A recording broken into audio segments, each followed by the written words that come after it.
Si nous faisons un petit recul avec les grands projets qui avaient été érigés dans la province de Bandundu, qui étaient les projets de Boukangalonzo, nous comprendrons que c'était une belle initiative, une très belle initiative qui allait faire à ce que la RDC puisse être à la base, puisse être une structure mère qui devrait desservir toute l'Afrique centrale.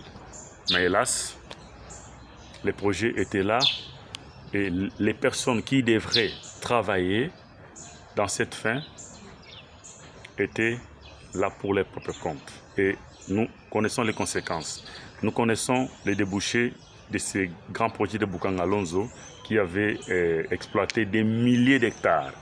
Donc, si une bonne initiative pareille est mise sur pied et qu'il y a des gens appropriés, des gens consciencieux, des personnes qui ont un état d'âme,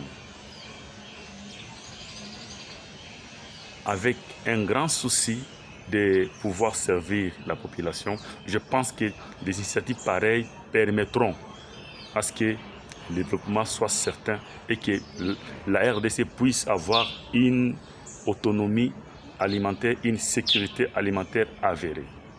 Et il y a aussi un paramètre, comme je l'ai dit tantôt, que la présidence ou la première institution qui est le président de la République doit donner le go, doit impulser que cette initiative de retourner vers la terre soit une réalité et non un slogan. Sinon, nous allons continuer à crier, nous allons continuer à nous lamenter du moment où nous avons la richesse avec nous. Et c'est pourquoi, dans les textes de Laboureur et ses enfants, il disait « Un trésor est caché dedans, fouillé, bêché, et nous devons avoir un peu de courage pour parvenir à cela. » Donc, c'est pourquoi nous constatons que tout est concentré dans les grandes villes. Tout est concentré seulement dans les capitales. Pourquoi? Parce que dans des provinces, dans des campagnes, il n'y a pratiquement rien. Rien n'est fait. Tout est enclavé. Et si il faudra encore paraphraser ce que disait le fait Sphinx Etienne Tshisekedi, il disait que ce n'est pas important que tout le monde vienne en ville. Il essaie seulement de désenclaver la RDC pour que ce que les paysans produisent, qu'il y ait des voies d'évacuation des produits afin qu'ils puissent venir vendre à la capitale et le cycle sera continuel. Donc, nous aurons un système cyclique auquel, à l'intérieur ou dans les provinces, on produit, on vient vendre les produits sur la capitale et puis il y retourne. C'est pourquoi aujourd'hui, l'exode rural est vraiment accru. Et que faire pour mettre fin à cet exode rural? Donc, il faut qu'il y ait des structures rémunératrices d'argent, il faut qu'il y ait des usines, des sociétés que l'on doit implanter dans les provinces pour qu'il y ait une création d'emplois. Et à ce moment-là, il y aura résolution tant soit peu de l'exode rural parce qu'on aura à donner de l'emploi aux gens. Donc, moi j'invite au chef de l'État de mieux penser ou de mieux marteler davantage sur l'équipe qu'il avait mise en place, sur la communication en ce qui concerne l'entrepreneuriat, en ce qui concerne l'agriculture. Le service est là, l'équipe est là, mais la population ne ressent pas les biens fondés. La population ne voit pas l'importance de l'agriculture parce que l'équipe ne fonctionne pas comme il se doit. Donc, on devrait faire des publicités, on devrait faire des émissions de temps en temps dans différentes chaînes. Donc, non seulement à la chaîne nationale, aussi dans des chaînes privées, pour montrer les biens fondés de l'agriculture. C'est pourquoi aujourd'hui, il y a 98% des personnes au sortir de l'université, ils ne pensent jamais aller faire l'agriculture. Ils ne voient que des bureaux. Donc, déjà, avec le système de l'enseignement que nous avons ici, nous sommes formés en tant que bureaucrates et un universitaire, il se dit que non, moi je dois quitter les bureaux pour aller à la terre. Mais donc, ça c'est une insulte. Donc, nous comprendrons qu'en réalité, l'agriculture, ici en Afrique, est réservée à la basse classe, est réservée à des personnes qui n'ont pas fréquenté l'école.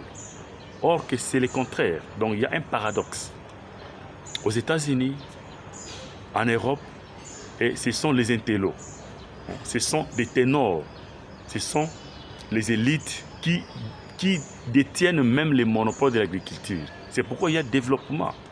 Et je l'ai toujours dit que la vision du président de la République recadre avec les objectifs même de cette chaîne. Parce qu'il faut qu'il y ait une classe de self-made men, dont les gens qui sont partis de strictement rien et devenir riches. Lorsque nous aurons une classe élevée de personnes pareilles, et nous verrons qu'il y aura une stabilité dans le pays. Et cette stabilité-là ne doit pas seulement se faire sentir au niveau de la capitale, même au niveau des provinces, au niveau des territoires, au niveau des groupements, au niveau des villages. Donc, la vision est levée et que nous puissions avoir des structures économiquement stables et viables dans les provinces. Et cela va limiter tant soit peu l'exode rural. Parce que les gens se diront que non, déjà avec les coûts de la vie est très faible dans les provinces, alors à quoi bon quitter la province et venir travailler en ville ou à la capitale aussi longtemps que les mêmes conditions qu'il y a en ville, nous les avons ici dans les provinces. Donc cela va limiter l'exode rural. Donc, je pense que cette vidéo, le président de la République aura à suivre et ça va interpeller chacun de nous, là où nous sommes, surtout vous qui avez les pouvoirs de décision. Faites un effort, faites parvenir les messages au chef de l'État pour que l'agriculture, c'est celle-là qui va nous permettre une bonne éclosion. C'est celle-là qui va nous permettre un développement durable. Parce que quand les expatriés viennent investir, ce sont leurs pays qui en bénéficient, ce sont leurs banques qui bénéficient. Or, c'est seulement si nous produisons nous-mêmes, nous aurons la possibilité d'aller de l'avant, nous aurons la possibilité d'émerger et la possibilité de faire tant de choses. Donc, il est important et certain que nous puissions faire des choses par rapport à la façon dont nous voulons que les choses se réalisent. Il est grand temps. Il est grand temps que nous puissions nous mettre à table, que nous puissions nous parler les choses en face. Nous ne pouvons pas nous voiler certaines choses. Nous devons nous dire les vérités en face pour que nous puissions évoluer. Sinon, nous resterons comme ça, nous allons commencer tellement à envier les gens. Prenons un peu cette anecdote. Aujourd'hui, on peut faire l'échange. Tous les Congolais peuvent aller aux États-Unis et les Américains venir en RDC. 10 ans après, nous allons envier la RDC et nous allons détruire. Donc, nous n'avons pas la possibilité de prendre soin, de gérer avec conscience ce que nous avons. Donc, si et seulement si nous avons une conscience en place et que nous sommes déterminés de mieux travailler pour le bien-être du Congolais, pour le bien-être de nos villages, pour le bien-être de nos provinces, nos territoires, nos groupements, certes, ça sera une réussite totale. Et je suis certain que si nous nous tenons main dans la main, nous serons capables de parvenir à cela. Donc, la vision, elle est bonne. Mais il faut des bonnes personnes à des bonnes places.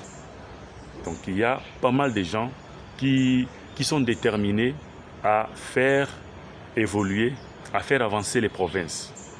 Et tout le monde n'est pas appelé seulement à vivre dans la ville.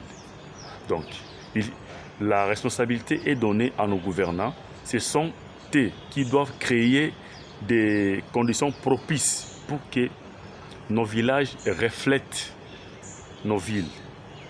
Parce que si la capitale est telle qu'elle est, ce sont des provinces, ce sont des territoires qui nourrissent même la ville. Donc c'est seulement si nous installons des usines, nous installons des sociétés dans les provinces, on va produire davantage. Et on va même couper ces cordons qui permettent à ce que les gens puissent quitter les villages, quitter les territoires pour venir à la ville. Donc, les gouvernants ont cette responsabilité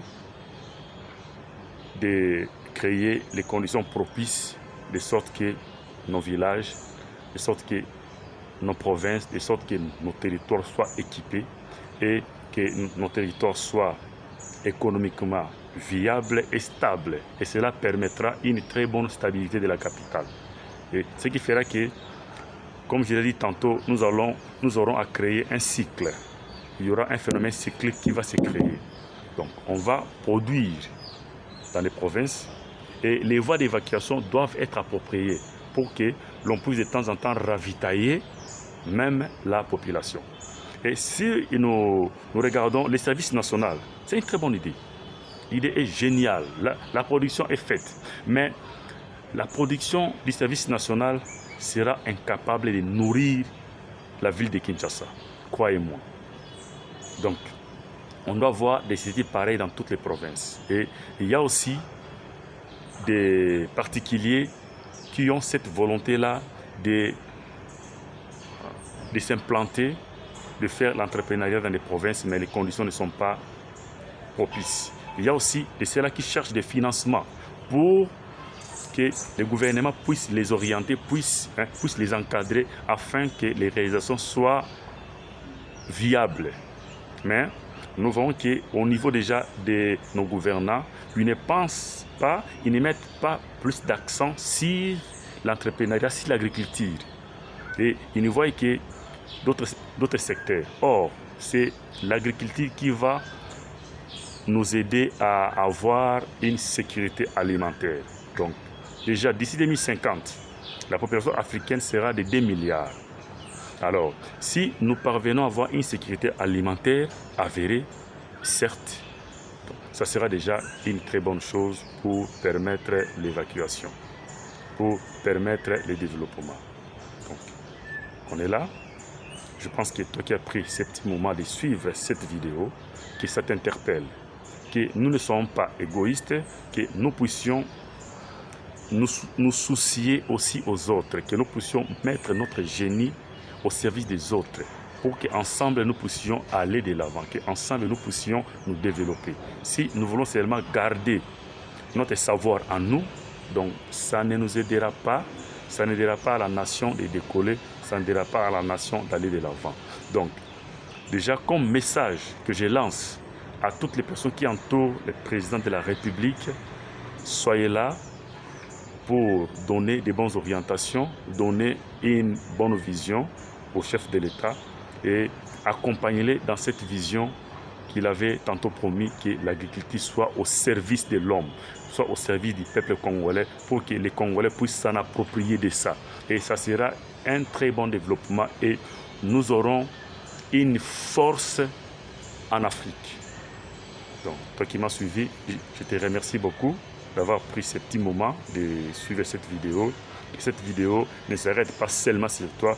Faites le maximum d'en partager aussi avec les autres pour que tous puissions être sensibilisés, tous puissions avoir cet éveil de conscience de sorte que la RDC puisse aller de l'avant. Parce que le développement de la RDC sera le développement de l'Afrique. Ensemble unis, certes nous vaincrons. Et que Dieu bénisse la RDC.